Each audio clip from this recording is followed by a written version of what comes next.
के कराही आंगना में तुलसी त तुलसी बाड़ा हरियारा हो।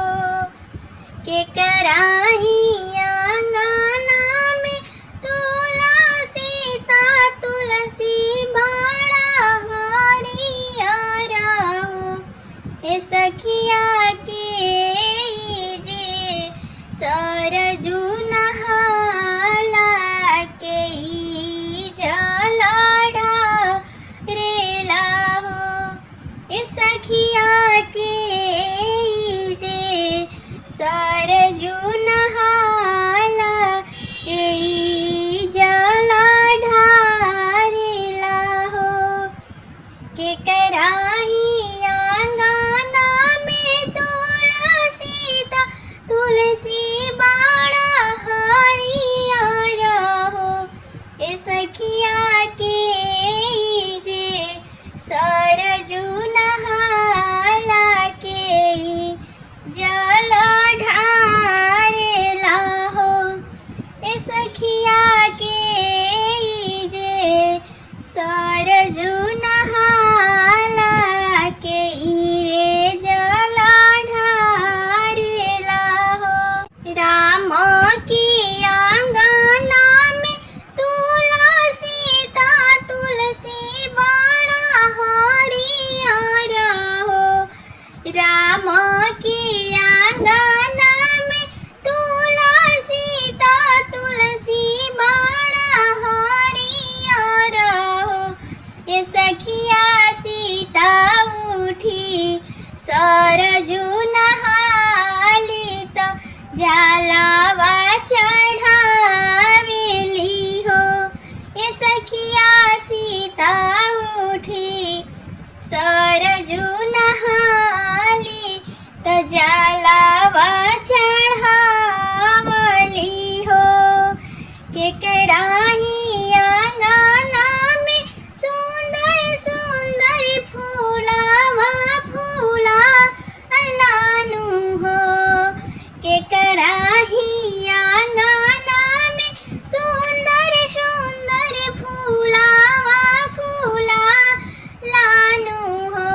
ये सखिया के कराही आंगना में गैया के चारा डालेला हो। ए सखिया के कराही आंगना में गैया के चारा डालेना हो। सासू के आंगना में सुंदर सुंदर फूलावा फूला लानू हो। कौशिला के आंगना में सुंदर सुंदर फूलावा फूला लानू हो। ये सखिया दशरथ के आंगना में गैया त सीता चारा डालेली हो। ए सखिया दशरथ के आंगना में गैया ससिया चारा डालेली हो। ए सखिया दशरथ के दुआरा पे गैया तसिया चारा डालेली हो। एक दिन सीता जाली मानवा तो तुलसी रोवेली हो।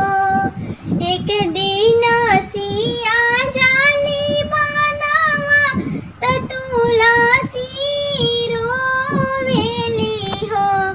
ए सीता तू तो जइबू बनवा त हमी सुखी जाइबो नु हो।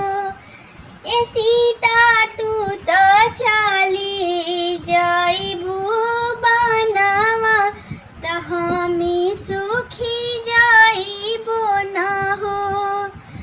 रोवे लगैया गौशाला त डाला के चिरैया नु हो।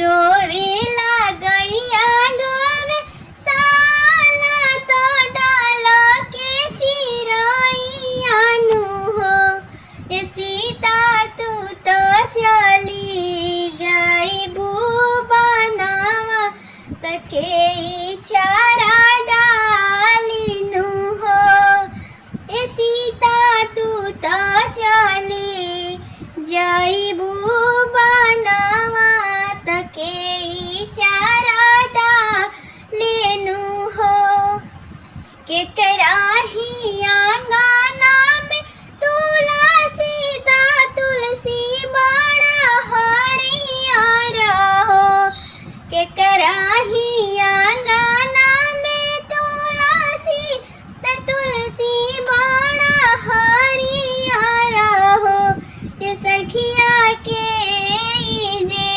सरजू नहाला के रे चल ढारेला हो ए सखिया के